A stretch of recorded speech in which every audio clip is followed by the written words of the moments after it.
it's a process, you know. A lot of us feel like once we have that breakthrough, I'm sure you've noticed this as well within yourself, is that healing is not just this linear process. Like you have a breakthrough and then you realize this and then you never have these challenges ever again.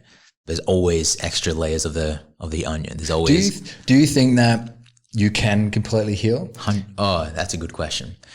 And if so, like, and also, what does it feel like when people know that they've been able to move through the wounding? Yeah, that's a good question. So I feel like because we live in an environment where because we have a human starter pack called the ego, right? There's always going to be certain things. Always going to be doing its thing. Always going to be certain things. And I feel like that's part of life, being able to move through these challenges, right? We live in this society where there's everyone has an ego. There's always going to be some type of conflict that we get to work through.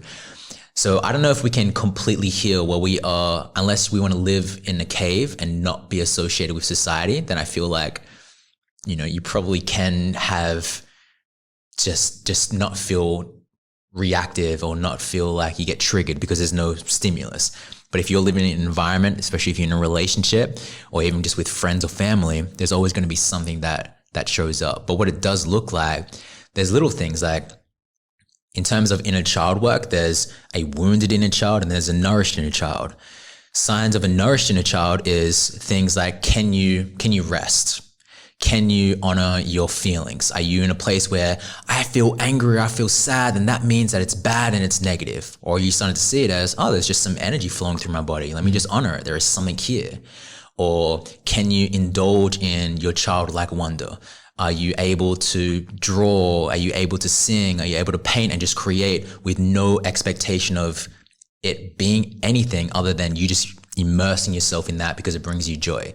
Just like when you're a kid. As a kid, I loved drawing. There was no, I'm going to draw this so I can sell this later on, or I'm going to draw this because it was just total presence. It just sparked so much joy. That's a sign of a nourished inner child, right? And whether that be singing, dancing, I believe that true creativity and honoring your inner child is being able to do that with no expectation. Just doing it. You fucking love doing it, right? There's that. Are you able to minimize the time between a conscious response to an unconscious reaction? Did I say that? Although maybe it's the opposite way around. Minimizing the time between an unconscious reaction to a conscious response, or the other way around, right? Like, it's not about never getting triggered, right? It's just about, do I live there? Can I minimize the time between that? Like, that's a sign of healing as well. Not never getting triggered, but just getting very well practiced at minimizing that time between, I feel so angry, to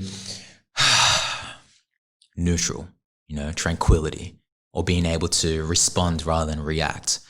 So those are a few signs where you feel like you're starting to make some progress. It's not about being perfect, but just being well practiced at it.